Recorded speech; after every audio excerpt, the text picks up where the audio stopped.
Saul was my grandfather.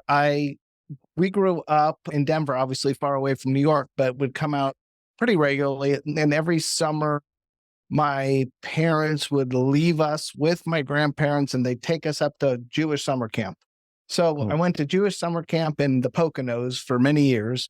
And sometimes my grandfather was already there because he was the camp doctor. Sometimes he'd drive us up and is very bad driving. Other times, random pediatricians from Long Island would take me up and they'll give me stories. Oh, your grandfather this, your grandfather that.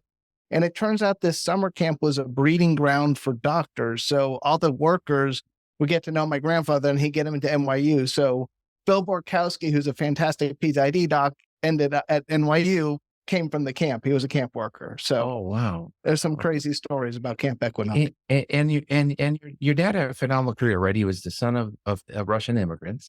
My grandfather, yes. So he grew up in Paterson, New Jersey, and his cousin was Albert Sabin, who is famous for polio vaccine. And they both worked very hard to try to make it. And he really struggled to get a pediatric residency. So he did a general residency, then got sent to the World War II and was a flight surgeon over the Pacific for a couple of years.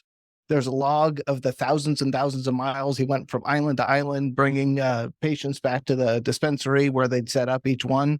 And after that, he really wasn't even offered a position at NYU. He just got to know Dr. Bob Ward, and eventually they're like, okay, we'll hire you, and worked his way up to being chair of the department. And I think he feels like those years when he was chair were the worst years of his life. And he couldn't understand why my dad wanted to be a dean because his administration's awful. And So you